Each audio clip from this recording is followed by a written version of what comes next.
Я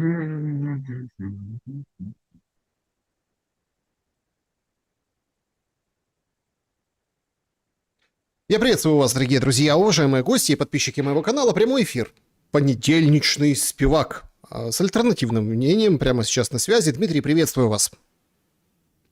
Да, приветствую тебя, Саш, приветствую наших зрителей. Давненько не виделись, многие даже там писали, вот, что там, разошлись, не участвуете. Да нет, ребята, отвечал я всем, и сейчас вот в прямом эфире то же самое отвечу. Во-первых, там пару раз были технические загвоздки, там один раз у Саши, второй раз у меня. А во-вторых, секундочку, по законодательству каждому положено по 7 дней отпуска, так что я прошу прощения. Август месяц. А так все, у нас без изменений, альтернативный спивак по понедельникам. Будем стараться с Сашей делать это относительно регулярно, но насколько будет позволять какие-то текущие там моменты, вопросы и так далее. Вот, поэтому подписывайтесь, вы там не съезжайте с базара, как говорят в Одессе. Кто не успел подписаться, подпишитесь и поддержите лайком сегодня вышедшего из коротенького отпуска альтернативного спивака. Вам все равно, а мне приятно. Ютубу полезно. Готов, Александр? Да, будем сегодня обсуждать самое горячее и самое острое. Конечно же, коснемся таких предвестников каких-то переговоров, которые как бы вот нависли своей, ну, такой черной дырой, да, все о них говорят, и вся эта информация как бы сливается все дальше и глубже, и не получается ничего, собственно, из этого внятного. Ну и, конечно, как увяз Трамп на Ближнем Востоке обсудим. Все это такие очень важные темы, но коснемся, конечно же, и нас, украинцев, да, которые попали, ну, вот в такую петлю времени, да, когда ты условно запрещаешь, набрасываешься с кулаками, жжешь книги на русском языке, ну, будь готов, что книги, символику и все остальное на украинском тоже кто-то будет жечь, и об этом тоже сегодня мы поговорим, о символизме этих вещей. Ну и, конечно же, начнем наш сегодняшний эфир с картонного Майдана. Представляете, вчера шествие было в центре, народу собрали достаточно прилично, прошли за справедливость, за то, чтобы изменения были в стране, реформы войны, чтобы были.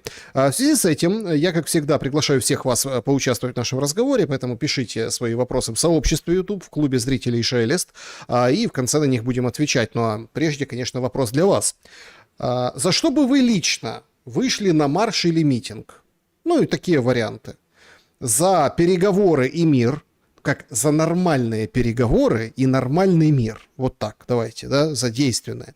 Второй вариант. За выборы и смену власти. Ну, мол, сколько можно уже, давайте выбирать. Что значит, да, продление, давайте, несмотря ни на что, как-то вот повлияем на происходящее. Вот за это вышли бы. За снижение цен. Банально, но рабочая история. Подобные митинги мы видели по поводу проезда в столице. Ну вот в связи с экономической ситуацией. И четвертый вариант за то, чтобы наказать ТЦКшников. Ну это вот прямо четко и по делу. Сейчас там рейды проводят, конечно, но это ничего не останавливает. Каждый день мы видим то в Киеве, то в Одессе с закрытыми лицами, с газовыми баллончиками, с драками. В общем, это все происходит. Варианта этих 4, да. Я их адресую вам, и давайте с этого начнем и обсудим вот это действо, которое стало перманентным, но очередное, там, завтра, да, 18 числа будет особо массовый митинг за Федорова. Ну вот как повод поразмышлять, а за что бы вышел спивак на марш? Да нет, я понял. Я отвечу, не съеду с этой темы, не переживай. Хотя начну свой ответ следующими фразами. Я как бы не человек толпы, Саш. Я не говорю, что это хорошо или это плохо. Но я не человек толпы, я не пою в хоре, я не марширую в шеренге. Мне претит это, знаешь, вот мы в толпе вот все, да, кто не скачет, той. Кто не с нами, тот против. И мне претит это. Но я должен ответить как бы на твой вопрос. Поэтому, ну, конечно, за некие глобальные вещи можно было бы выйти, да, за мир, за серьезные переговоры, за нормальный мир, за нормальные переговоры, за то, что коснется каждого из нас, за то, что касается страны и государства, его будущего в целом. Это первое.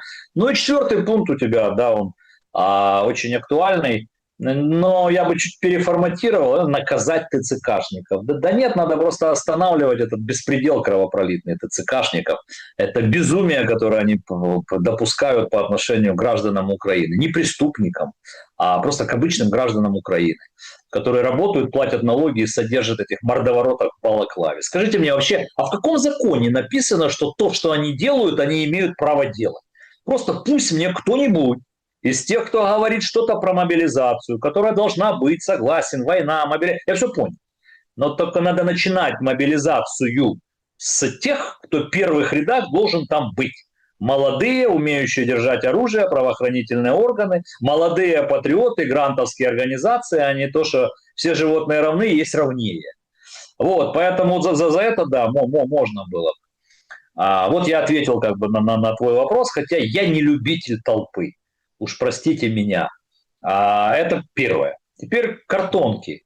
Мне их жаль. Мне нас же, меня, себя, нас, всех, страну, Украину мне жаль. Что так легко ими можно манипулировать. Они же не за справедливость выходят. Они же выходят, что Федоров и Стерненко вернулись к большому Минобороновскому корыту. Огромному. И вот мне их жаль. Они выходят, они не понимают, о чем идет речь. Они не знают, что такое реформа. Их, если сейчас с любым из них сесть и поговорить по реформам Министерства обороны, по реформам армии, по реформам военно-промышленного комплекса нашего, да, по тому, что сделал Федоров за 7-6 месяцев, да, почему он туда опять рвется, ну и так далее. Не хочу. Я понимаю, грантовские организации, соросята, ориентируются на Запад, Запад ориентируется на них. Цель, задача быть во власти, прийти к власти. Это сила, это власть, надо признать.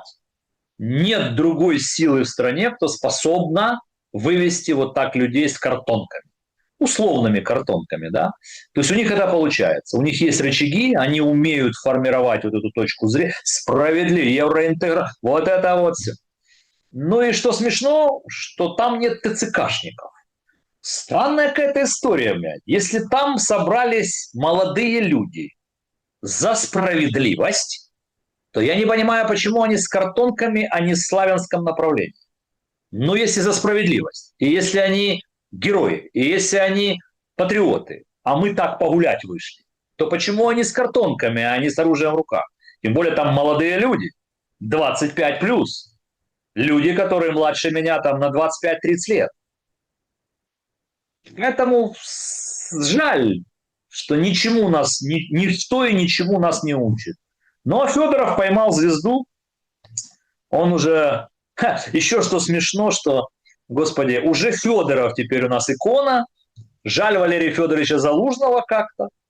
Но его уже разиконизировали, судя по всему, потому что, ну, как бы, Соросята, Фиала, значит, Порошенко, значит, Пинчук, это ж был, вот, да, вот он наш. А сейчас Федоров, а где Валерий Федорович? Я прошу прощения, ребята с картонками. Вы же как-то там, может быть, поменяйте лозунги, то есть вы же сообразите там, куда Федорова, куда, значит, Залужного, а то как-то не камильфо получается. Ничего не сделаешь с этим, Саша. Это сила. Они сформированы с 2013-2014 года. Западные структуры потратили не $1 миллиард, потратили с умом, потратили системно и мощно на вот это формирование вот этой обертки красивой, да, про западные ценности, интеграция куда-то там, куда мы интегрируемся, нас нигде не берут. Но у них это получилось. То есть миллионные телеграм-каналы, ломы, которые, у них вседозволенность, они неприкосновенные. То есть никто же мне не объяснит, почему все уголовные дела против Шабунина прекращены. Ну, мне же никто не может это объяснить. Почему? Мне же никто не может объяснить, а почему они все липовые инвалиды. Ну, вот мы все понимаем, но объяснить никто не может. И почему отдельным специальным распоряжением Кабмина грантовские организации как бы забронированы. Ну, мне кто-то может объяснить, они чем лучше, хуже, что это за раздвоение общества, что это за первый и второй сон. Поэтому жаль, что у нас но. И вот это очень важно, мне кажется. Вот этот картонный, как бы его так назвать, картонная хода, она очень ярко демонстрирует двуличие Европы. Цинизм и двуличие Европы. Они же все знают и все понимают, но они называют их обществом. Не за нашу справедливость. Им нужно вернуть Федорова и других во власть. Им нужно добиться от Зеленского там, или от парламента, от парламента. Им нужно добиться принятия законов этих, значит, качка-кос. Мне все время хочется сказать кокс, но будем, значит, прилично себя вести. Качка-кос. Значит, что это за закон? Что от нас требует Европа? Под оберткой ценностей, демократии и борьбы с коррупцией. Европа требует от Украины, как от суверенного государства, признавая наш суверенитет, скоро у нас День независимости, вся Европа будет выступать. Так вот, они от нас требуют, чтобы мы передали им значительную часть нашего суверенитета, чтобы мы передали право назначать руководителей всех антикоррупционных органов и судей в руки международному эксперту. В чем двуличие и цинизм Европы? В том, что у них такого нет. Но не может же немецкий эксперт выбирать главу чешской полиции, а итальянский эксперт выбирать французского судью. У них такого нет. Они бы покрутили пальцем у виска. А от нас они это требуют. То есть несправедливость им нужна. Управлять Украиной они хотят через вот эти структуры, на которых уже потрачено много денег. Так а если чем управлять? Вот и все. Ну, смотрите, давайте... А вот этим... Да есть чем управлять. Нет, давайте все-таки... Потому что если ты управляешь... Смотри, Саш, если ты управляешь, грубо говоря, вот смотри, они управляют НАБУ, САП и ВАКС. Ну, это сила, Саш. Это сила. Если бы не НАБУ, САП и ВАКС, не вели бы себя так вольготно условные там Шабунины, Стерненки и Комк. Это сила. Это серьезные правоохранительные структуры с огромными полномочиями. Я немного о другом. И серьезной крышей. Давайте тогда подискутируем. А подождите, а если Европа дает деньги, если экономика держится только на европейских вливаниях, да, а то, что маломальски обеспечивает хоть какой-то валовый продукт, хоть какой-то где-то что-то в Украине, или заблокировано на этом этапе войны, вот этой авантюрой эскалации, то есть поднятием ставок, ударами, там, когда приостанавливает ArcelorMittal, когда останавливает работу Запорожсталь, когда летит по всему и порт одесский, это отдельно мы с вами поговорим. Ну, ты понимаешь, что, а где брать деньги? Вот у европейцев. А европейцы говорят, подождите, мы даем деньги, воюете, все там как положено, не злам, не потужнее, но как бы контролировать хотим мы, не кто-то, а мы, получается, какая-то... Первое. Тут очень интересная грань этой справедливости. Наша дискуссия с тобой будет очень короткая. Пункт первый. Европа не дает деньги, а одалживает. Очень важная деталь. Европа одалживает, значит, на нас зарабатывает дважды. А потому что одалживают обычно с процентами. То есть на воюющей, истекающей кровью Украине Европа зарабатывает политически. Мы воюем и ослабляем Россию в лице Европы. И Европа зарабатывает, собственно, просто зарабатывает на кредитах и так далее. Это первое. Я еще не видел нигде в мире, чтобы тебе одалживали деньги и пытались управлять твоей внутренней политикой. Это не есть справедливость, это есть ханжество, обман, двуличие, лицемерие. Вот я и объясняю зрителю, что Европа по отношению к Украине ведет себя лицемерно. Если вы одалживаете нам деньги и хотите, чтобы здесь было справедливо, и чтобы Украина была в рамках европейской некой такой концепции, ну, мы должны это сделать сами, а не через соросят, грантоедов и напсоветов с большинством голосов, а значит, иностранных, иностранных наблюдателей, иностранных экспертов.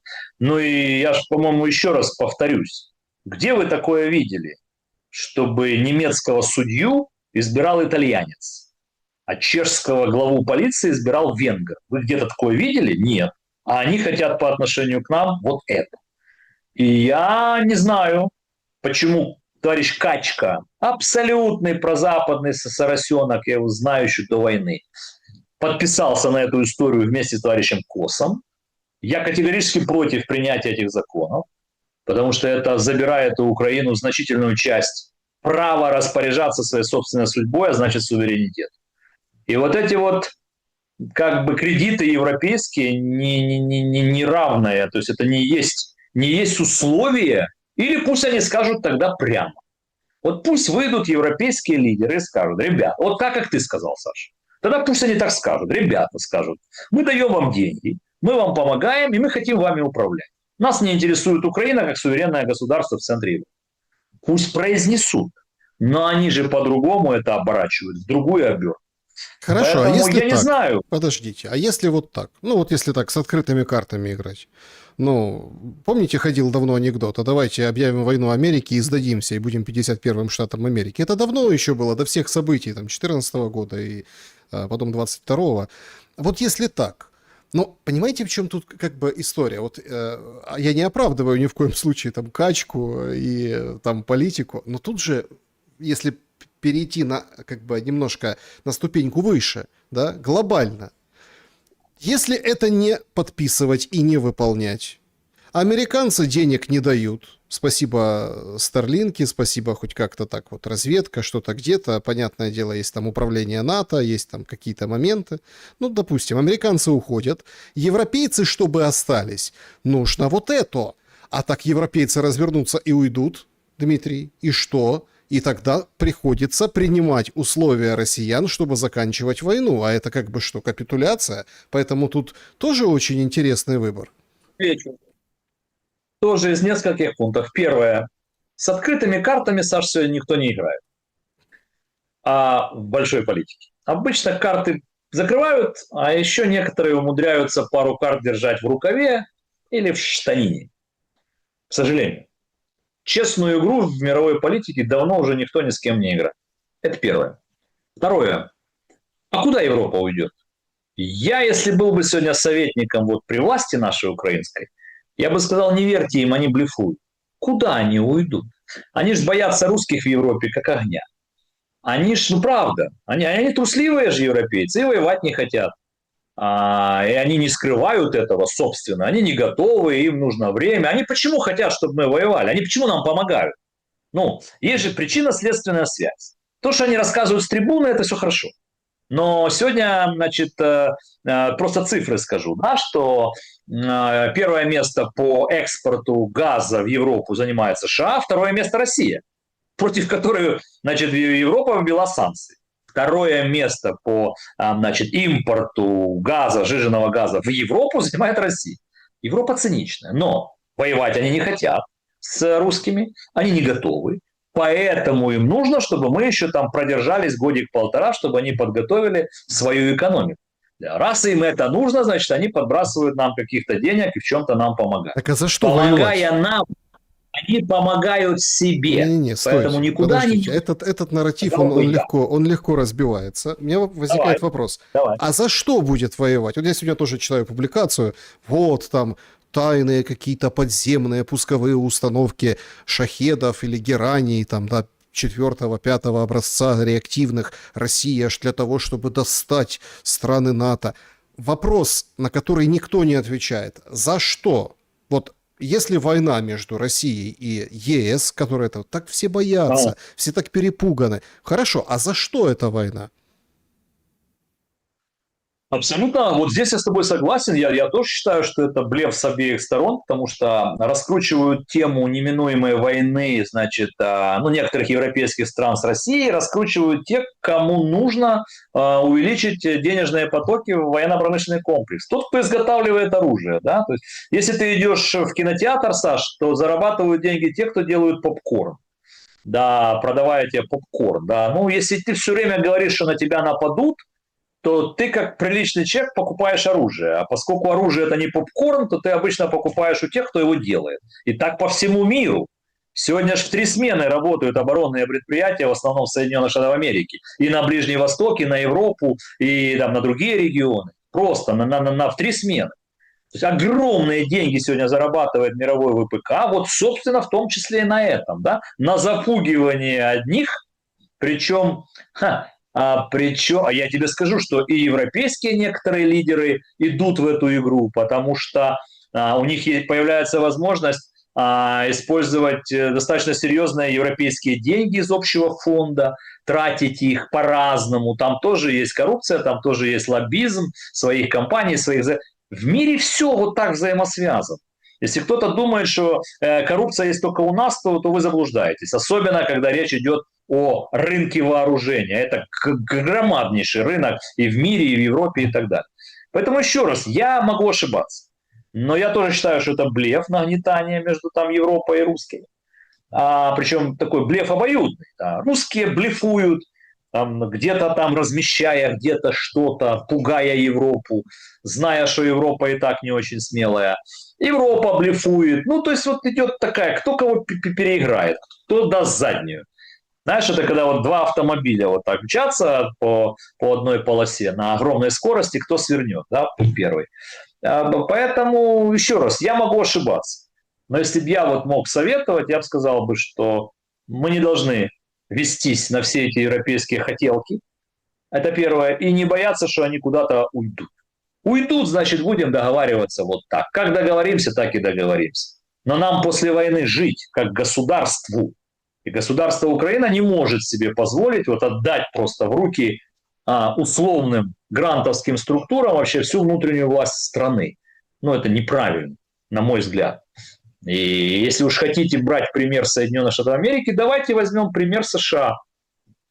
Лет 80 назад Америка была первая страна, кто приняла жесткий закон о том, что общественные организации, которые финансируются извне, на пушечный выстрел к власти не могут подойти в Штатах. На пушечный выстрел. Занимаетесь там какой-то общественной деятельностью, разводите рыбок, разводите рыбок.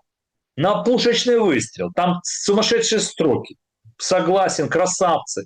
Ну, опять-таки, всегда есть исключения. Ну, всегда есть исключения. Айпак и еврейское лобби, израильское прямо, израильское. Не, а при чем? Не, оно Саш, как бы, да, вот, оно вот все равно есть. Нет, Саш, и несмотря на этот закон.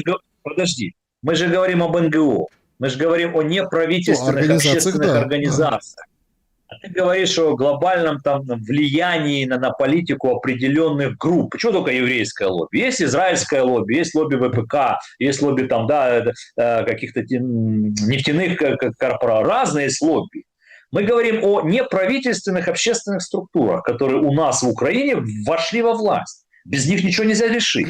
Я хотел бы... Ведь НАБУ, САП и ВАКС – это же нам придумали. Это же в Европе же нет таких организаций. Нам придумали для контроля за нами. Вот и все. Я хотел бы продолжить по поводу людей. Вы сказали такое, пробросили такую фразу, которая, в принципе, характеризует вообще всех. Что я имею в виду? Украина же это Европа, правильно? Украина это Европа. Украинцы это кто? Европейцы. Вы понимаете, какой циничный обман? Вот сейчас... Да, всем выходит Кая Каллас, говорит, мы сейчас там еще один пакет санкций там на 30% увеличим количество подсанкционных со стороны России. Вот война скоро будет с Россией. Там в Польше парад, говорят, вот там Навроцкий говорит, бить москаля. Вот это, ну такое все, да, накачка. А в это время тихонько возле Гибралтара, в Сеуте люди уезжают. Потому что, как бы, насилуют, издеваются, воруют, громят побережье испанского анклава, да, на берегу Африки, где расположена Сеута, превращается не пойми во что.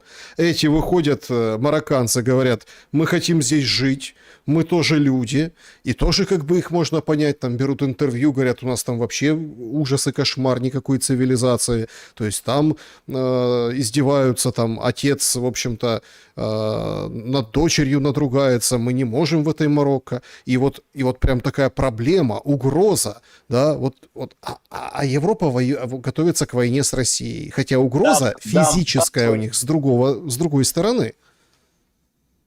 Я дам свою оценку. Первое, уж пусть меня простят те, кто молятся на некоторых политических персонажей европейских, пусть они меня простят, но я скажу крамольную вещь. Да не слушайте вы Каю Каллас. Неинтересно.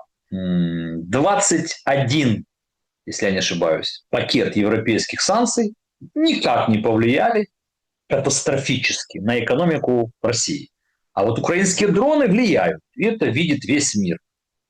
Поэтому будет 22-й пакет санкций, 28-й.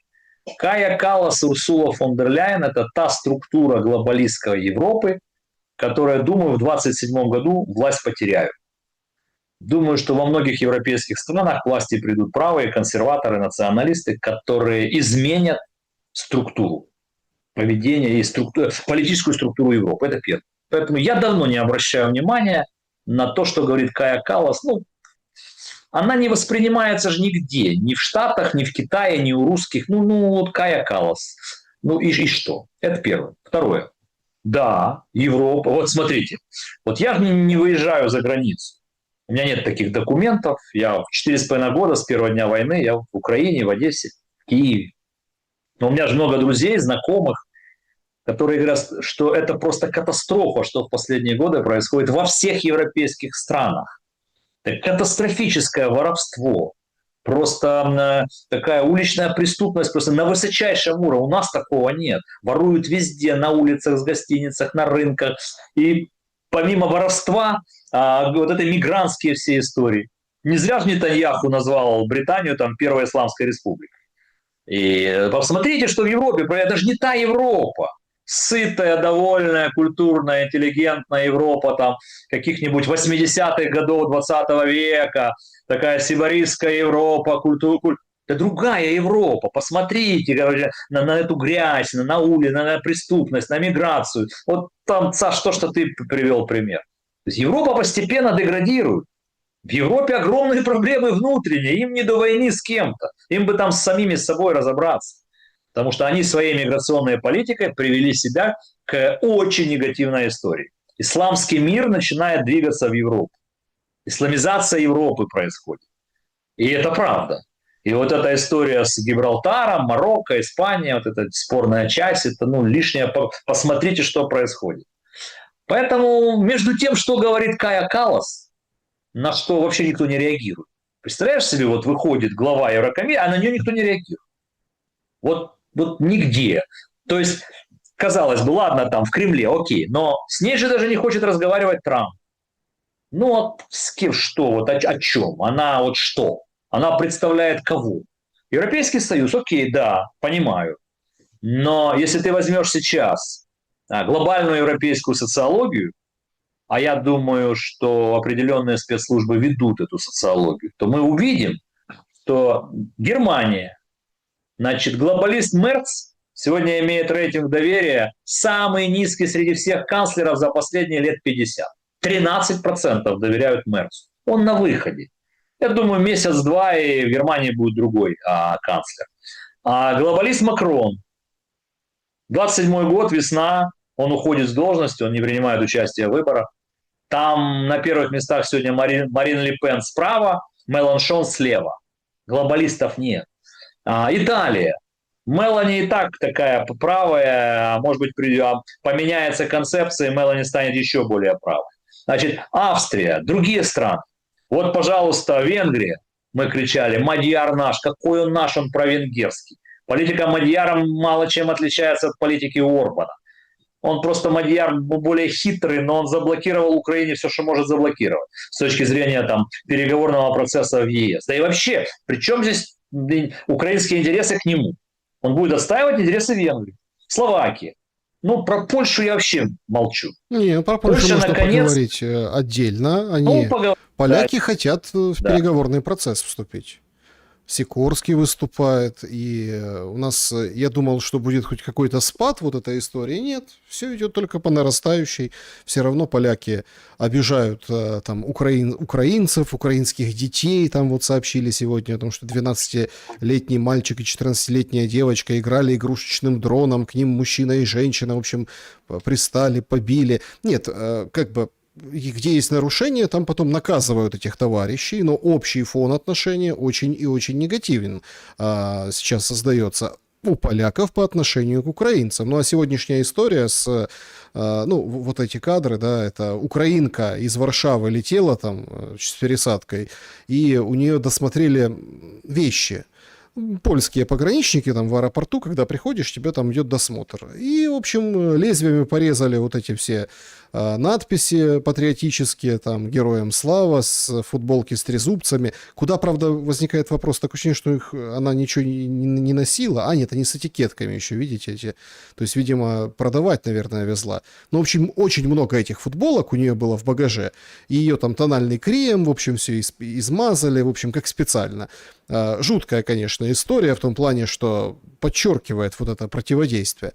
Но возникает вопрос, если вот так вот, ну, скажем так, с этими патриотическими символиками обходятся представители польской власти, а куда польская власть тогда стремится, чтобы ее конкретно, отдельно, Польшу, усадили за стол переговоров? А за какой это стол? В каком формате, по какому сценарию? Два разных вопроса. Хороший вопрос. Начну с первого. Наконец все поняли то, о чем я говорю много лет, только меня критиковали. Когда я говорил, что поляки не наши партнеры, они нас ненавидят и презирают. Они ненавидят еще и русских, но русских они еще и боятся. Они также ненавидят немцев. Но с немцами они вынуждены быть в некой такой политической конфигурации. А нас они всегда презирали. Почитайте просто историю наших взаимоотношений. Польша, Украина с Речи Посполитой. Они нас всегда и тогда, и сейчас видят младшенькими такими. Да. Они нас не любят. И вот сейчас это прорвалось. ОУН, УПА, Мельник, трагедия Волынская прорвалась. Они прорвали это. Да, свою бытовую ненависть на украинцах, они вот сейчас, вот у них это прорвалось. Они так держали это в себе, а сейчас вышло наружу. Но ничего нового, оно сидело у них внутри. Никто же не подумает, что поляки вдруг возненавидели украинцев с прошлого четверга. Оно сидело там внутри и вырвалось наружу. Это первое. Почему мы этого не знаем, не понимаем, не читаем истории, странно. А вообще, да, такая картинка интересная. Да, во Львове женщина на украинском подбегает к деткам, которые играют там и что-то на русском языке, и говорит им гадости. Вообще, какое ты имеешь право подходить к чужим детям? Да, во Львове. В Польше вот так. Вот мы сейчас тоже пожинаем, видим со стороны, как это отвратительно, когда вот на этой почве. Теперь политический вопрос. Чего это Навроцкий хочет за стол переговоров? Да поляки красавцы. В этом плане они красавцы. Они почувствовали слабость Берлина и Парижа. Они почувствовали свою экономическую и военную мощь. Они почувствовали свою такую геополитическую мощь, и они хотят играть. Польша хочет играть, она видит себя лидером Восточной Европы. Они хотят продать себя Трампу как лидера Восточной Европы. И вот в эту конфигурацию они хотят, чтобы вошли страны Балтии и ослабленная Украина. Никто же не сомневается, что полякам не нужна ослабленная Украина в этой конфигурации? Потому что они должны быть главными и лидерами, а все остальные должны быть слабее. Более того, никто же не сомневается, что Польша костьми ляжет, чтобы Украина не вступила в Евросоюз, потому что украинское агропромышленное сектор и наше, сельское хозяйство, оно мощнее и конкурентнее, нежели польское. Если нам открыть все рынки европейские, польское фермерство ляжет. Они не скрывают этого, они честны в этом плане. Они просто придумали, что Украину с Бендерой они не пустят, но это отговорка. На самом деле практически любые внешние политические решения принимаются на основе интересов, денег, экономики. А вот политические лозунги придумывают под это. То есть Трампу нужна венесуэльская нефть. Надо что-то придумать. Придумываем, Мадуро у нас главный наркокартель. Понял, все, нефть нужна. Или Трампу нужна иранская нефть. Надо же миру что-то объяснить, что ты туда идешь. Идем против террористической власти Аятол и так далее. Также поляки. Понятно, что Украина им не нужна там. Как об этом сказать? Появилась там, ОУН, УПА, Мельник, трагедия Волынская. Подождите, не появились. Мы сначала Мельника привезли сами, Коновальца с факелами. Нет, подождите, это не поляки привезли нам Коновальца, Белецкий с факелами его торжественно с ним прощался. Это же Украина делает. это уже вторично. Коновалец это вторично. Мы же раньше это начали. И поляки зацепились за эту тему гораздо раньше по поводу волынской трагедии, там, эксгумации тел. Ну, это длинная история. Она никуда не делалась и не делась бы. Но поляки ее придерживали. Вот раз и на стол положили карты, когда это понадобилось. А мы уже дальше все продолжили тоже провоцировать эту историю дальше. Вместе с Мельником и всеми остальными. Это отдельная тема, она болезненная для меня. Но, к сожалению, я не понимаю, вот зачем мы сейчас это делаем все, вот почему, вот, я не понимаю. Нет, так тут опять-таки, понимаете, тут опять-таки такое ощущение, что к людям относятся как к идиотам, ну, которые в школу не ходили, которые там, ну давайте откровенно. Вот вы можете мне сказать, почему Коновалец герой? Вот что героического он совершил, что он, ну вот, что он привнес, почему его надо славить, почему с ним лозунги, вот эти ролики крутятся в киевском метро, типа «С возвращением, полковник». А что он выиграл? Кого он разбомбил? Нет, теракты какие устраивали, ладно. То, что его Судоплатов с коробкой конфет, это понятно. Ну, то есть, а в чем победа? Вот хоть убей, хоть стреляй. Я не понимаю. То есть, что? Государство какое-то образовалось? Что такого он привнес? Ну, то есть, абсолютный какой-то... Это ты про Коновальца. Да, он герой и создатель определенных государственных структур для определенной территории современной Украины. А про Мельника вообще о чем мы говорим? Да, сотрудничал, значит, с нацистами, и неважно с какими целями. Да и вообще, вот Мельник, да, давно жил, вот я знаю, вся его семья, и он жили за границей, он там похоронен, все, и семья, и дети, и все там его жили, и не собирались сюда. Вообще, что мы его сюда везем, и вот это прах. Я не понимаю. У нас идет война, у нас столько героев. И мы бы лучше занялись бы вот этим, вот с нынешними героями, погибшими, членами. Я не понимаю. Про Коновальца ты уже тоже все сказал. Я бы по-другому сформулировал, да, что мы же большая сейчас страна, Украина. Ну, мы же территориально большая страна. И вот мне интересно, вот Одесса, значит, там Харьков, Днепр, Кривой Рог, Николаев, Запорожье, значит, я не знаю, там Херсон, кого я еще не назвал. Ну вот, как вот люди, ну я не понял, что это, для чего это? Это что, объединяет нас? Нет. Это некая такая узконационалистическая же история. Это же поклонение вот в эту сторону. А оно делается все на государственном уровне.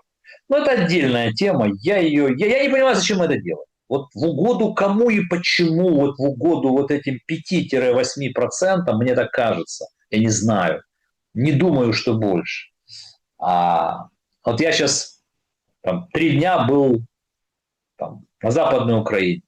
Проезжал там через Буковель. Да, забирал ребенка с лагеря. Там нет войны. Там нет тревог, там нет тишина, там нет ТЦК, там практически не было блокпостов. Это ж какой-то сюрреализм.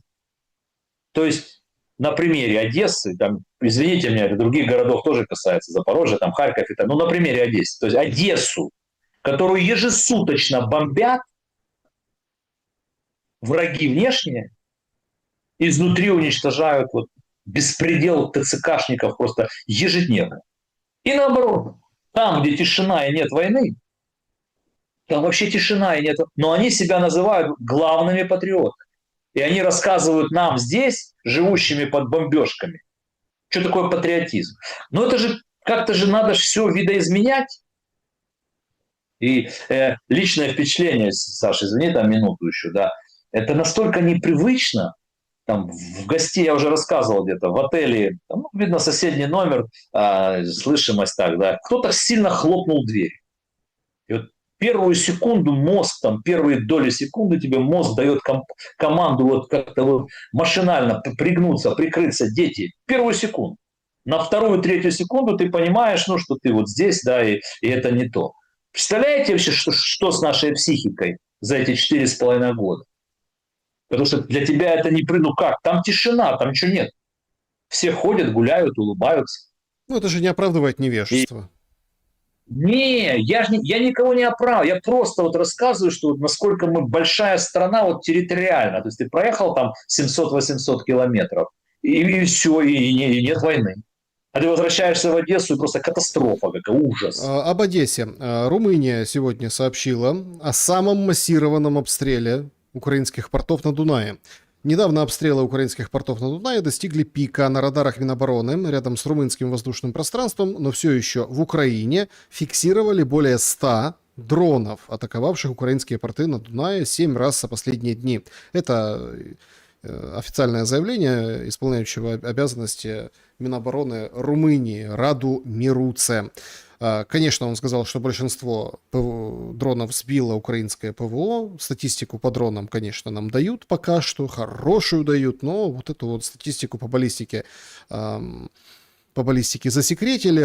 Одище на выходных было. Прям эти кадры, когда там море горит, дети отдыхающие там, в общем, купаются. Вилково там, да, в Одессе возле пляжа там что-то рвануло. До сих пор никто не поймет, что. И потом еще даже не рассказывают. То есть, ну, то ли мина, то ли...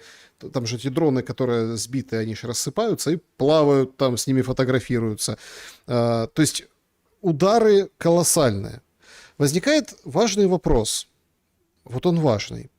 Вот опять-таки, когда подошел к ситуации к Цугундер уже фактически, да, ну то есть заблокирована Одесса, порты имеется в виду, Дунай, вот такие удары. Какое-то там предложение, что-то где-то отправляет Сибига в Кремль через Турцию. Россия говорит, там мы не получали. И, там к Турции свои претензии по оружию. В общем, начинается вот какая-то вот такая история, что а давайте-ка опять перемирие на море сделаем. Насколько это жизнеспособная история на этом этапе? И, ну вот, давайте честно. Мы же видим с вами, да, как говорят, давайте разбомбим все порты Украины, отрежем типа так от моря. Потом другие говорят, там, ну, те, которые там подбрасывают как бы хворост в огонь войны. Потом говорят, нет, давайте мосты всем разбомбим. Ну, вот, пожалуйста, Запорожье, Преображенский мост. Был удар кабом. Причем сначала прицеливались пару недель назад, чем-то влупили, а сейчас вот конкретно в мост попали, да, и там есть видео, как проезжают по этому мосту. Ну, ущерб есть. То есть мы, получается, сейчас зашли в эту историю с мостами и портами. Но Украина ну, допустим, отрезанная, да, логистически, или, в общем, если надкусят эту логистику через Днепр и полностью отрежут судоходство с моря, ну тогда как она будет дальше воевать? И почему до этого довели? Первое, ты сказал, ну, когда рассказывал про картины на дунайских портах, говоришь, ты произнес слово, вот он, ад. Я расскажу тебе и зрителям, что такое ад был с 8 на 9 августа. А это впервые вот в Одессе, это просто 20 баллистических ракет. Тогда еще печатали сколько. Вот мы ночью, всю ночь с детьми просидели, ну, неважно, где просидели, короче. 20 баллистических ракет и десятки дронов. Мы же понимаем, что ни одна из этих баллистических ракет не была сбита. 20. Вот это ад. За ночь. Одесса. Это я все возвращаюсь к своему. А мне вот там кто-то будет рассказывать, якою мовою треба розмовляти, щоб бути патріотом. Пусть бы хоть пережили бы то, что переживаем мы тут. Мы, жители, ну, нас много в Одессе, в Запорожье, в Днепре, в Харькове. Харьков это вообще утюжат уже 4,5 года. Нас хоть с перерывами на обед, а в Харькове даже без перерыва на обед. Это первое. Просто отвлекся, извините, наболело. Второе. Я всегда говорил, что любая война все равно имеет какие-то правила и ограничения. Любая война, даже самая кровопролитная, все равно как бы наружу выдается чьи-то интересы. Вот несколько раз мы там хлопнули по терминалам Каспийского трубопровода, там Новороссийск, зацепили казахские интересы, а в казахских интересах есть интересы американской компании, да еще не просто американской компании, а друзей Трампа. И вот, как говорят злые языки в открытых источниках, второй шеф в Штатах Джей Ди Венс мягко попросил Украину не делать больше этого, не бить туда.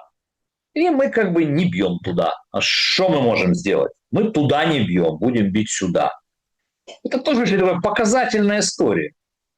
То есть американцы не стесняются. Говорят, там наши интересы, вы там заканчиваете вот это. Ну что, мало куда бить, а там наши интересы. Вот так устроен мир. Поэтому мы, когда произносим слово «справедливость», справедливость для кого? Для нас, для казахов, для кого? Для европейцев, для поляков, для венгров, для американцев, для иранцев, для израильтян. Представляешь, вот у всех своя справедливость. Ее нет общей справедливости. Теперь порты. Куда дальше? Что дальше? Да, начиная вот эту всю историю, надо просчитывать, что дальше. Мы наносим, Украина как государство наносит значительный ущерб российской экономике, это правда. Но у нас нет столько баллистики, сколько у них. И они остановили практически судоходство. А значит, значительную часть импорта и экспорта, который осуществлялся через 3 порта Большой Одессы, то есть Одесса, Черноморский и Южный. Дальше Дунай, так сложилось природное явление обмельчания, нет воды, а значит страдают уже потребители электроэнергии, это тоже немаловажно, причем не только в Молдове, уже и в Словакии, там и в Венгрии. Дальше как ограничение или практически значительное ограничение украинского экспорта бьет по украинскому сельхозпроизводителю, одновременно бьет по рынкам, потому что в мире очень много стран, зависящих от украинского экспорта продовольствия. Мы многих кормим. И все, то есть закрытие судоходства в Черном море плюс относительное закрытие уже судоходства и там российского экспорта через Азовское море, плюс перекрытые там Ормузский коридор и так далее, вот все это вместе уже бьет по общемировой экономике. Исходя из этого, почему я вот уже несколько недель вот один и тот же алгоритм как бы рисую, вот как я это вижу, что 24 сентября дата Рубикон, а до 24 сентября проходят ежедневные закулисные переговоры сильных мира сего, фамилии которых мы не всегда знаем. Потому что сильные мира сего – это не обязательно президенты, канцлеры и министры торговли. Это представители той экономической мировой элиты, которые начинают понимать одну вещь, что как бы им не было выгодно раньше продолжение 2 войн на Ближнем Востоке и в Украине, потому что на этом зарабатываются огромные деньги, но сейчас приходит момент, когда вот этот конфликт начинает бить по мировым рынкам, по мировой торговле, по мировому балансу, значит бить по их интересам. И вот там 3 дня тому назад в Баку была еще одна встреча представителей Германии, России, каких-то представителей Америки, не знаю. То есть постоянно идет закулисная история. Поэтому я вижу как. Я думаю, что Уитков и Кушнер прилетят к нам, привезут нам от Трампа какой-то очередной план. Мы его подправим. Уитков и Кушнер отвезут его к Путину. Тот его подправит. Уитков и Кушнер вернутся в Вашингтон. Перед 20 сентября, а это начало, по-моему, Совбеза ООН, наверное, Зеленский полетит туда. И 24 сентября Трамп-Си встреча. Ну, если удастся привести обе стороны к пониманию, что не только Украине крайне опасно входить в зиму в инфраструктурной войне, но и России крайне опасно также входить в зиму, если российское ПВО не может справляться с украинскими дронами. Значит, украинские дроны, которые сегодня летят по нефти, газу, завтра полетят по российской энергетике. И там тоже будут проблемы с электричеством, светом и так далее. То есть я думаю, что в Кремле не могут этого не понимать. Просто сегодня каждый блефует, это нормально. Война, она же не только на поле боя, она в информационном плане, в политическом плане, в психологическом плане. Это как игра, да, вот с картами, да, кто.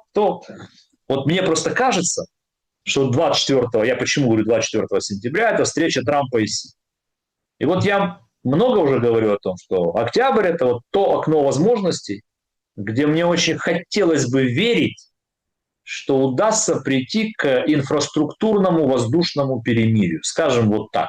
Его можно обрисовать как угодно и обозвать как угодно.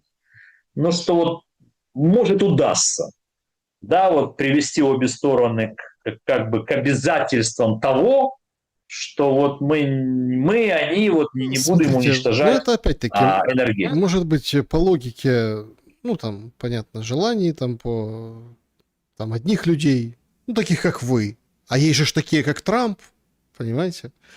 Я почему так улыбнулся по поводу того, что вот, там, мировые рынки, там, это просто нечто. Вот только за момент нашего эфира, пока мы в прямом эфире сегодня с вами вещаем, приходит, ну, сегодня там чуть раньше написали Wall Street Journal, описали типа Иран, да, о том, что они вот готовились к продолжительной войне, о том, что, ну, в общем, такой материал был. Там чуть ли не ядерную бомбу собирается Трамп применять, Марджори Тейлор Грин об этом сообщил. Это вот на протяжении дня.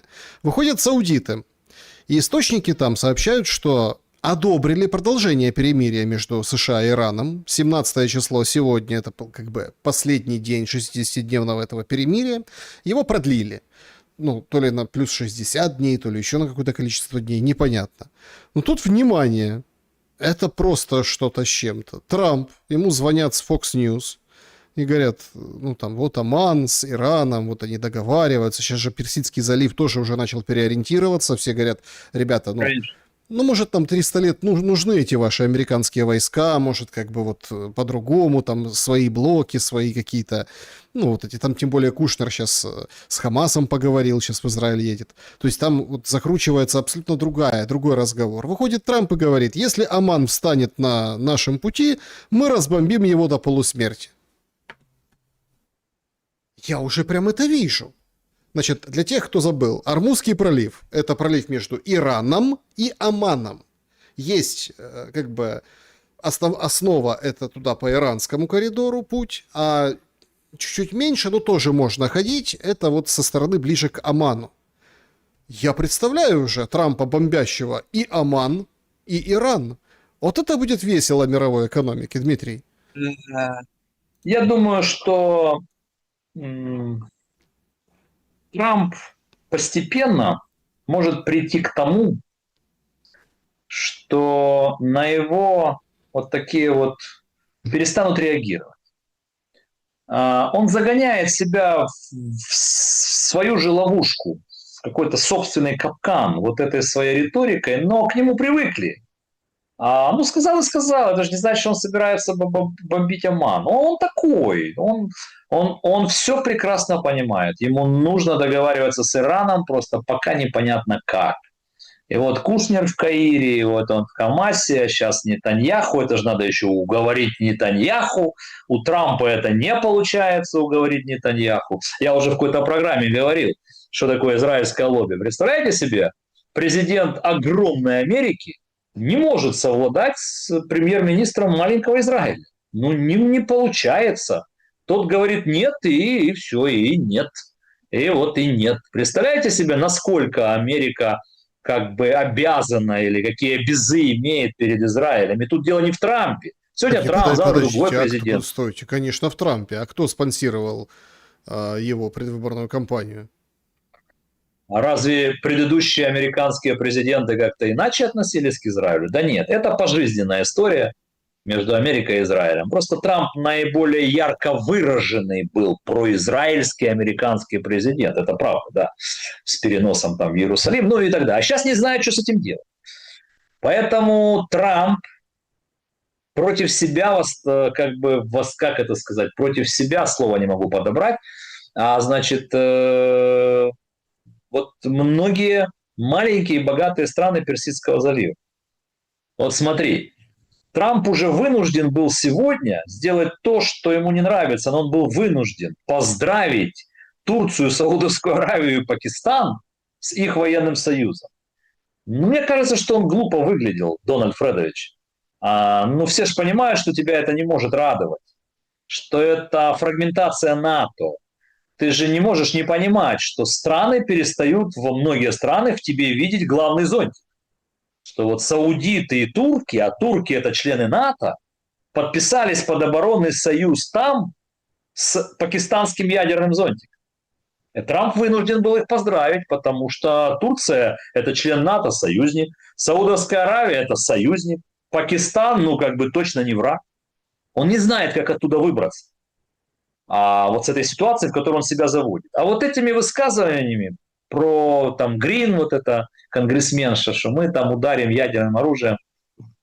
Ведь в Кремле сидят и аплодируют подобным высказываниям. Но все же понимают, что Америка не ударит ядерным оружием по Ирану. Поэтому вот нынешнее поколение американских политиков тоже ведут себя безответственно. Вот сказала и сказала, мы ударим. Или там выходит Рубио, говорит, или Хексет говорит, там мы, если что, военную операцию против Кубы проведем. И весь мир молчит. Как бы никто про ценности не говорит, про суверенитет, про международное право, про порядок. Вообще никто не говорит ни о чем. Ну, то есть министр войны Соединенных Штатов Америки прямо угрожает маленькому государству, что если вы там под нас не ляжете, ну, пойдем на вас войной уничтожим. Все молчат. Вот такой мир сегодня. Поэтому Трамп что-то не с той ноги встал, сказал, что будет бомбить Оман. Вопрос у меня в студии. Вот если бы я был бы вот с Дональдом Трампом, я так один на один, я спросил бы его, господин президент, вы вот этим заявлением Оман приближаете к себе? Или вы Оман приблизили к Ирану? Вот сами ответьте себе на вопрос. Но им же нужно куда-то прятаться от вас, Оману. Ну, будут искать, куда прятаться. У меня такое ощущение, Саш, заключительную фразу на эту тему. У меня такое ощущение, что 2/3 мира ждут, когда Трамп уйдет. Причем просто 2/3 мира ждут, когда Дональд Трамп уже уйдет. И мой прогноз такой. Я вообще не убежден, то мы это увидим в январе 2029 года. Вот не убежден. Ну, понятно, все же ждали, Посмотрим. когда Трамп придет, сейчас ждут, когда он уйдет. В общем, такая. Это природа тоже человеческая. Вот лето жарко, зимой холодно, да, вот это вот все такая история. Я понимаю, что ты говоришь. Ты имеешь в виду, что нам всем без него будет скучно. Это правда. Так если бы, подождите, а если бы с другой стороны, если бы не Трамп? Ну, такая, ну, то есть, а что обсуждать? Кого? Урсулу? Sky Callas, понимаете? То есть тут тоже такой момент. Ну, давайте подведем итоги нашего сегодняшнего вопроса. За что бы вы лично вышли на марш или митинг? 4% за снижение цен, ну, то есть за экономику. 14% за то, чтобы ТЦКшников наказать и этот произвол закончить. 22% за выборы, за смену власти, за то, чтобы демократия работала. Как это так? Тут такой мем попался мне недавно. Дети, которые в этом году пойдут в школу в Украине, никогда не видели выборов. Ну же, помните вот эта история там, вот целое поколение, которое родились типа при Путине, ну вот это вот, что никто... И так это несут. Вот он, пожалуйста, рождаются уже новые мемы. Дети, которые пойдут в школу, уже все, уже не видели. Ну и, конечно, большинство, 60% считают, что за переговоры, за мир на митинге они бы вышли. Вопрос только, их никто не организовывает, Дмитрий, эти митинги. И организовать их невозможно. То есть подход у нас совпадает с этим. Но у меня один вопрос есть вот по поводу цифр в твоем вопросе. Как это так, ребята и девчата, получается, что против беспредела ТЦК меньше, чем за проведение выборов? Да выборы будут. А вот эти все безнаказанные, что ли, останутся? Вот мне вот эти две цифры как-то так меня кольнули странно. Я думал, что вот ТЦК займет второе место, дальше, значит, выборы, дальше там снижение цен. Ну окей, это ж такое дело. Да, друзья, давайте перейдем к вашим вопросам. Режим Блиц, Дмитрий, потому что вопросов, как всегда, достаточно много. Начнем с вопросов, и таких есть, таких лично к вам люди обращаются, и по-всякому, в общем.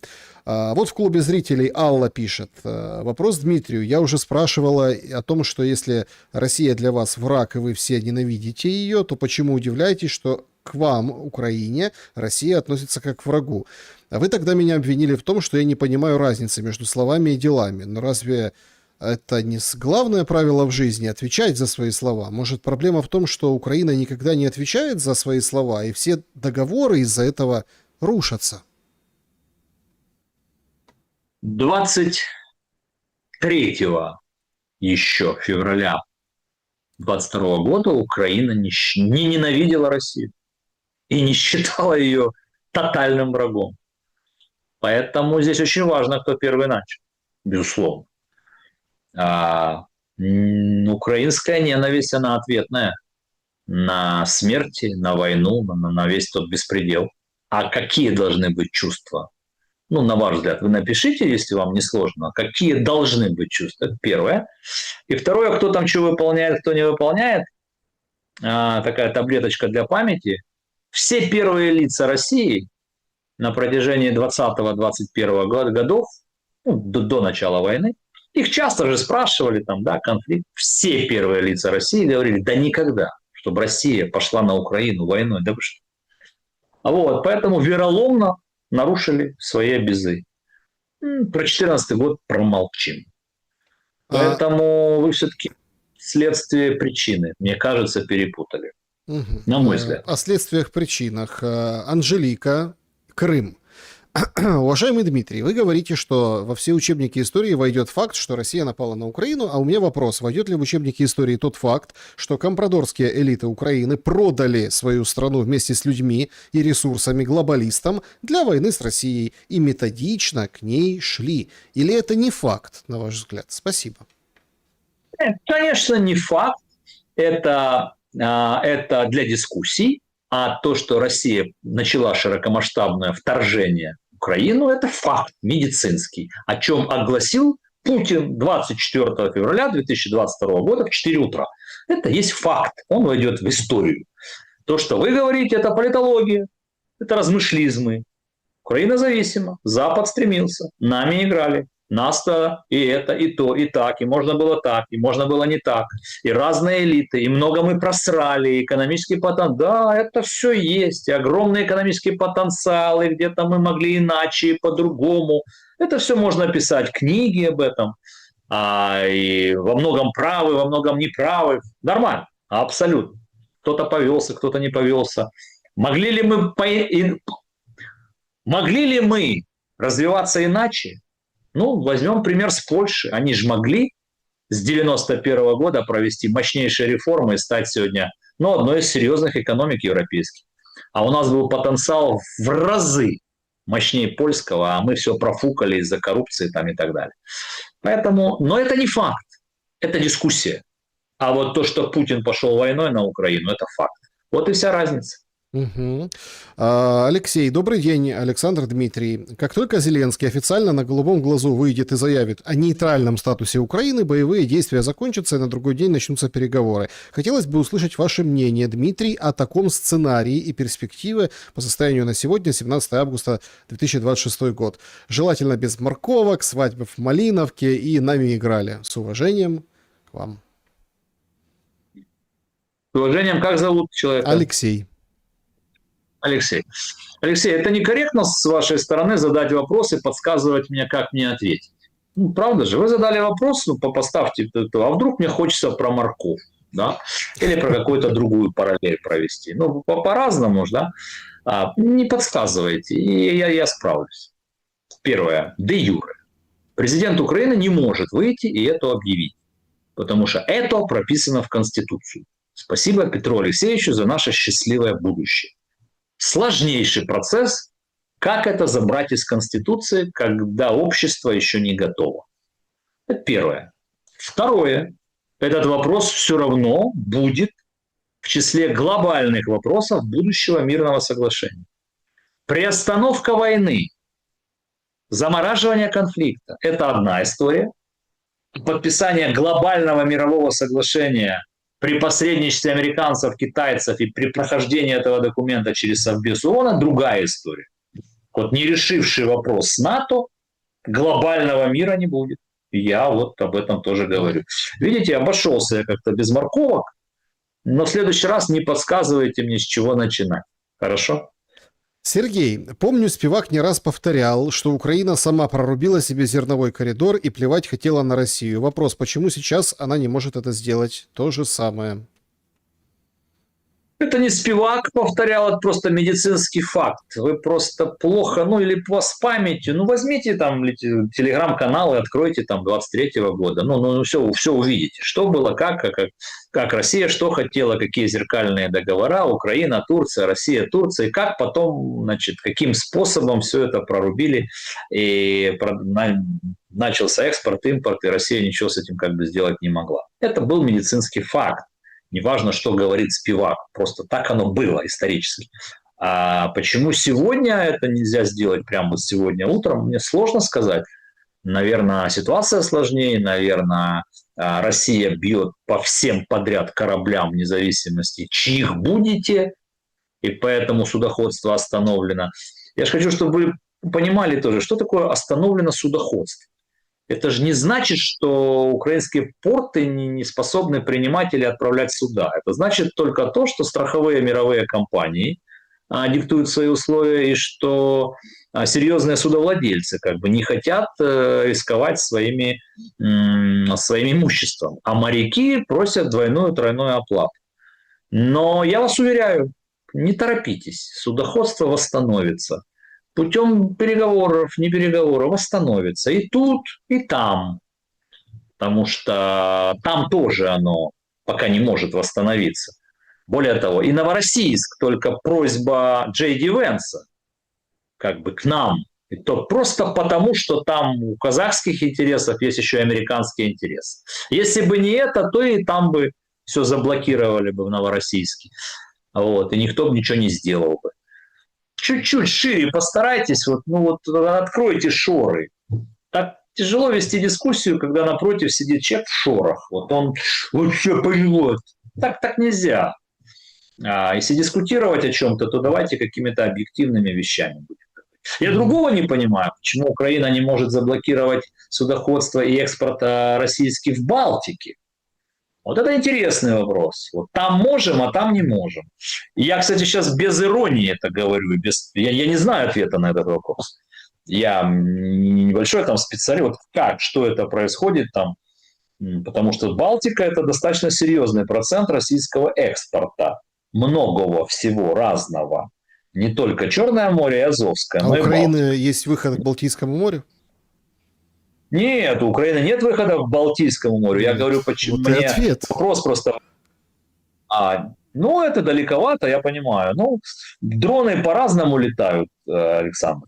Дроны летают иногда дальше, чем балтийская история. Но не знаю, может быть, технически невозможно. Не знаю. Я не знаю ответа на этот вопрос. Но он логичен, согласись. Если идет сейчас такая война за порты, за экспорт, за то, чтобы остановить судоходство, Черное море, Азовское море, Новороссийск. Возник вопрос, она Балтика, там как-то тишина. Наверное, есть какие-то ответы, может, чьи-то интересы. Так вы же дали этот ответ в основной части программы. Откуда там СПГ покупают все европейцы? Со Штатов в том числе, да. Нет, если оно идет так, может быть. Так как если по-другому не идет. То есть... Все, тогда ответ четкий. Так, значит, следующий вопрос для вас. Анна Сидорова. Добрый день. На одном из своих эфиров вы сказали, что Европа чуть-чуть помогает деньгами и чуть-чуть оружием Украине. Это дословно ваша речь. Не могли бы вы объяснить, что вы имели в виду? Долго объяснять, но у Украины нет систем ПВО «Патриот», и у Украины нет дальнобойных ракет, которые есть в достаточном количестве у Европы. Нам не дают этого. Много говорят, много рассказывают, но не дают. Дальше. В Европе заморожены 200 ярдов российских активов. Много говорили, года полтора трепались, не дают. Дальше, ну там про коалицию желающих не буду ерничать, надоело просто. Да, Эммануэль Макрон, который обещал сюда ввести войска, и плечом к плечу не получается. Про все кредитные обещания много сказано. Конец августа пока как бы, ну, такое себе. Поэтому и сказал чуть-чуть из того, что могут, так, чтобы... У них проблемы в Европе экономические свои. И чем дальше идет конфликт на Ближнем Востоке, а Европа же импортозависимая, да, Европа же, она же зависит от импорта всего, в том числе со стран Персидского залива. Вот, поэтому у них проблемы. Вот что тут объяснять. Есть же цифры определенные. Ну и то, что Париж №1 по импорту российского сжиженного газа. Вы знали об этом? Париж №1. А есть же не только сжиженный газ. Много чего Европа покупает. Через разные прокладки, через разные структуры. Поэтому работают. Экономика работает сама по себе. А политики выходят на трибуну, говорят то, что им надо говорить. Угу. Оно очень часто не стыкуется. Известно ли вам о каких-либо случаях притеснения украинцев по национальному признаку в России по аналогии с тем, что происходит в Польше? Естественно, речь, конечно, о беженцах, переселенцах, не о военных, там, не об этом. Ну, это точно вопрос не ко мне, ребят. Я там не был. Не знаю, что же вы у меня это спрашиваете. Ну, как я могу вам ответить на вопрос, что происходит в России? Вот скажите мне. Понятия не. Это вам там, вы там живете, вам, наверное, легче ответить. Простой вопрос Спиваку от Александра. Что, по его мнению, было выгоднее Украине в 2022 году подписать Стамбул и стать навсегда нейтральными, и при этом вернуть себе Донбасс, или же послушать Бориса Джонсона, просто будем воевать? И насколько Спивак благодарен Борису? Так а что, Борис говорит, я такого не говорил. Я говорю, нет, все, это не мое. Видели это его обращение? Вопрос, очень простой ответ. Вы, видно, только недавно как бы присоединились к нам. Я уже про Бориса сказал все, что я уже мог сказать. Была бы моя воля, да, он бы здесь не приезжал. Это первое. А второе, сейчас очень легко. В 26-м, зная, что было с 22 по 26, вернуться туда и сказать, конечно, очень легко. А тогда иди знай, как бы вы тогда поступили. Если были бы во главе государства, никто не знает. Но роль Джонсона, да. И ничего с этим уже сделать нельзя. История не знается. А ваш вопрос, он же такой, он же провокативный. А что было лучше? Сохранить жизни сотен тысяч, и все бы прекратилось? Это же вопрос риторический. Ну, конечно. Вообще лучше было, чтобы войны не было. А еще лучше уже, если бы началась, то как можно быстрее бы ее закончить. Это понятно. Вопрос понятен и ответ понятен. Но что толку сейчас оглядываться туда? Умным хорошо быть задним умом, да, или как задним числом быть хорошо умным. Вот и все. А Джонсон свою роль британскую играет ради собственных интересов. Кто тут что уже не понимает и кому чего непонятно называется. Здравствуйте, Александр. Задайте, пожалуйста, вопрос гостю, как он относится к блогерам, которые сами не идут добровольцами воевать на фронт, а сидят в кабинете в Ютубе, призывают не соглашаться на условия американцев, русских, просто воевать. А при том, что сами такие блогеры купили бронь от мобилизации, на вопросы зрители отвечают, что не идут на фронт по законным основаниям, при этом путешествуют, не боятся, что их ТЦК остановят. Такие же блогеры еще до широкомасштабного наступления говорили, что не будет войны, хотя вся западная пресса писала, что наступление будет русских. Такие блогеры только и говорили, что мы, украинцы, перехватили инициативу, когда нам перекрыли море, то начали призывать о перемирии. Хотя Зеленский сам начал эскалировать конфликт, эти блогеры поддерживали это. Значит, что думает Спивак о них? Они считают себя их экспертами, прогнозы не сбиваются, но просят соглашаться на условия русских. Но сами не хотят идти воевать, а отмазываются купленным бронированием, мобилизацией. Повторяйтесь, вы, уважаемый зритель, длиннющий вопрос. Я зачем? Смотрите, сейчас вы ответите. Тут же есть же эти блогеры, слушайте. Вот был такой блогер Сергей Иванов. служит там с Карасиком, с Карасем, который недавно женился, там где-то ПВО типа Киев защищает. Потом же очень долго был такой Золкин, который там с военнопленными, помните, вот это вот все. Его там домахивали, он там психовал, выкладывали эти, почему-то не пошел, сейчас там где-то фотографируется в новой свеженькой форме с лопатой, окоп копает, понимаете? Тут получается такая интересная дискуссия. Я отвечу. Хреново отношусь к молодым 30-летним блогерам, экспертам, которые забронированы, работают на кого-то и умничают про патриотизм и необходимость воевать до последнего. Хреново к ним отношусь. Абсолютное лицемерие и цинизм. Если вы патриоты, молодые, здоровые, идите и как бы поведите за собой. Это первое. Хреново отношусь к людям, которые сами не, а жизнь человеческую не ценят. И играют в махровый патриотизм, хотя, да. Хреново отношусь к грантоедовским организациям, которые на законных основаниях все они забронированы. Непонятно почему. Вот их бронируют, а хлеборобов нет.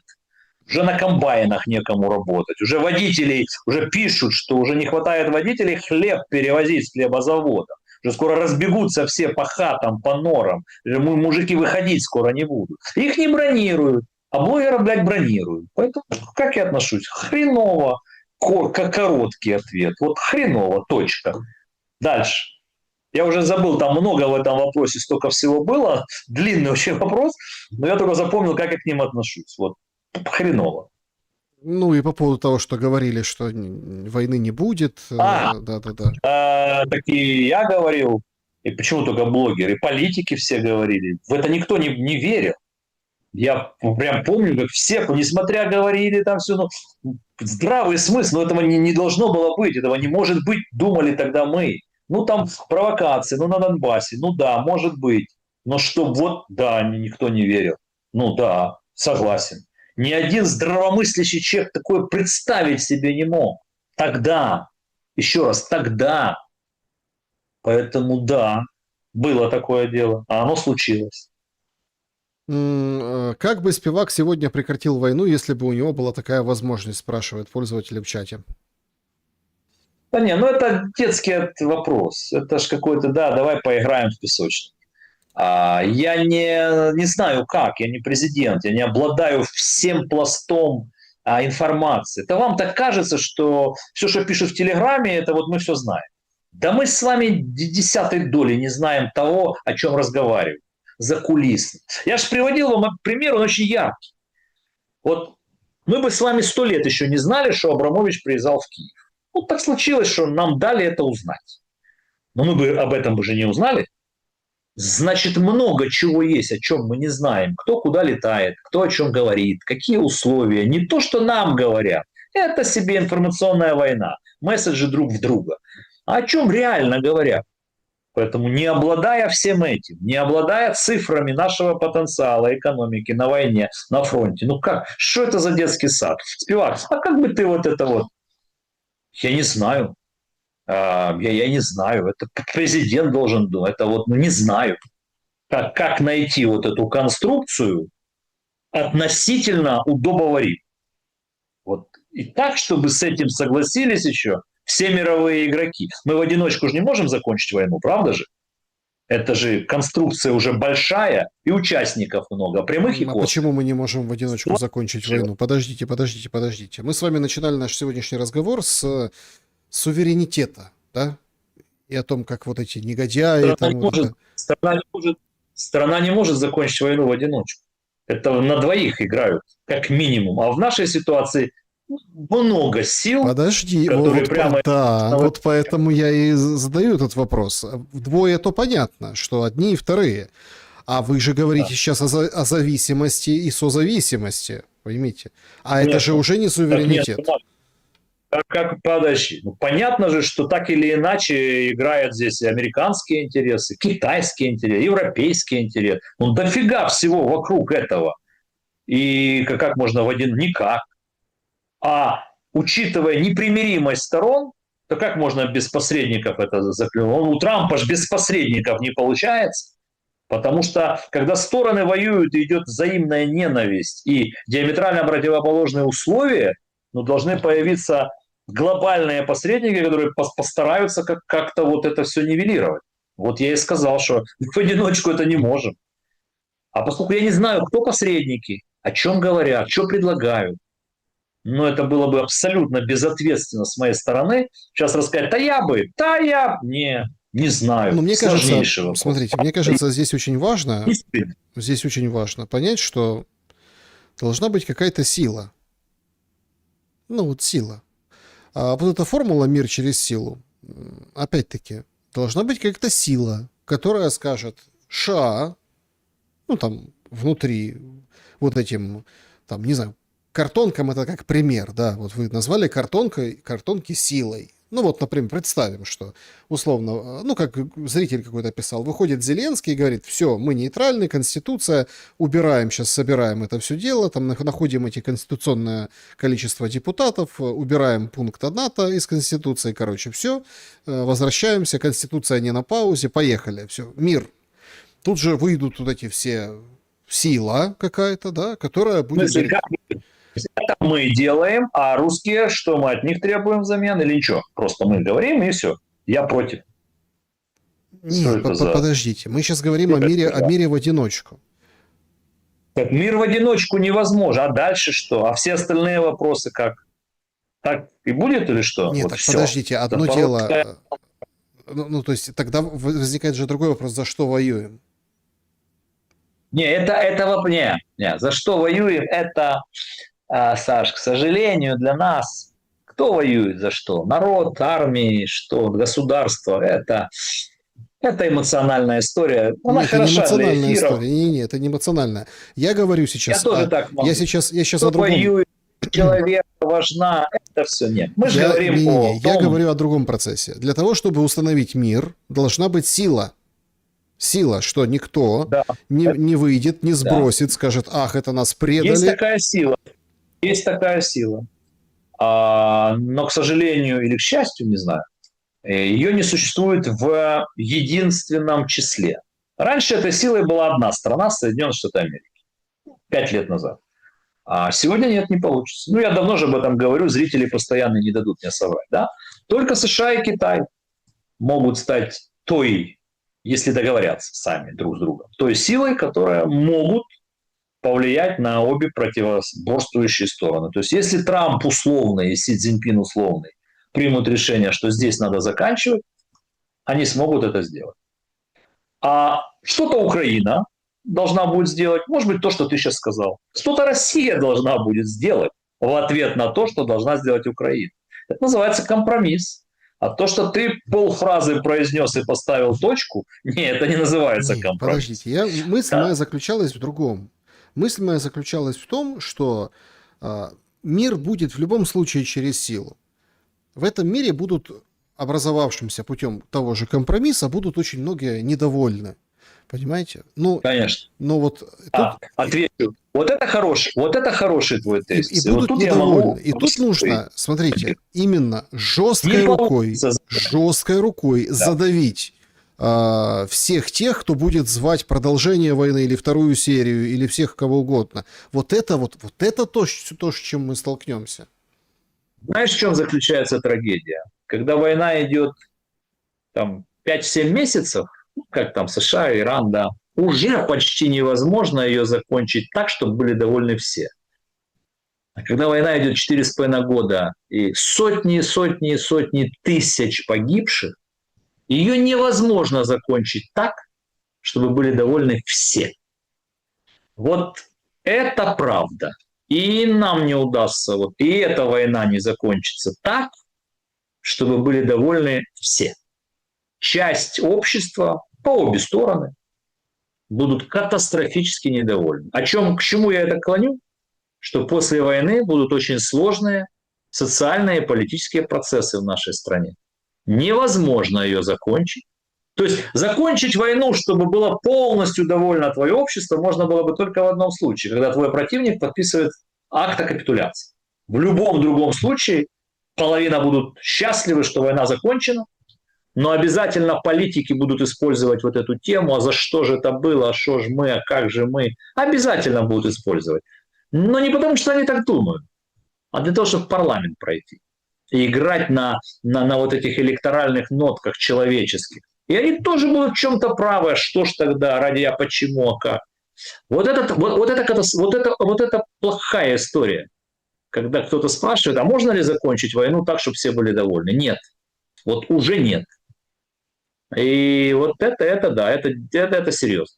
Дмитрий, вы говорили, что у Украины партнеры, а у России союзники. Если бы Украина была в союзе с Россией и ее союзниками, а кто в Европе вообще бы смог нам что-то сказать против? Риторический вопрос, я не знаю, как на него ответить. Ну, правда. Вы о чем вообще? О чем вы? Это вы куда хотите посмотреть? В 15-20 лет назад? Слушайте, ну, сейчас-то чего? Лукашенко красавец. Вот последний. Что это за вопрос? Если бы. Вот я вам по-другому скажу тогда. Вот если бы Россия не напала на Украину, и за эти 5 лет весь мир не увидел бы слабость России, разве у нее забрали бы Мадуро, Асада, Кубу, забрали бы Северный поток-2, если бы? Ну разве можно так рассуждать? Оно уже случилось. Вот если бы. Если бы Россия не напала на Украину, разве Трамп забрал бы под себя Армению и Баку? Если бы. Поэтому что сейчас? А что касается, что у Украины нет союзников, так это не Спивак говорит, это просто юридический факт. У нас нет союзнических договоров. А у русских есть с Ираном. Они подписали там 17-го, по-моему, за 3 дня до инаугурации Трампа, показательно тогда, с 17 января 2025 года, Россия и Тегеран, значит, Москва и Тегеран подписали союзнический договор.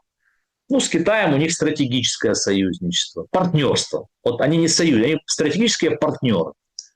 А я не знаю, кто у Украины стратегический партнер и тем более союзник. Кто имеет обязы перед нами? Вот обязы. Вот Штаты имеют обязы перед Британией. Ну, перед Израилем, понятно. Перед Японией определенные. А перед нами кто имеет обязы? Вот такие, что вот обязаны. Вот если что, то не знаю таких. Вот и все. Попутчики, ситуативное партнерство, как в политике. Поэтому это не Спивак говорит, так политика устроена. Да, Дмитрий Спивак был моим собеседником сегодня. Спасибо за время и мысли. Спасибо. Друзья, спасибо, что посмотрели этот эфир. Напишите, с чем согласны, с чем нет. Берегите себя и друг друга.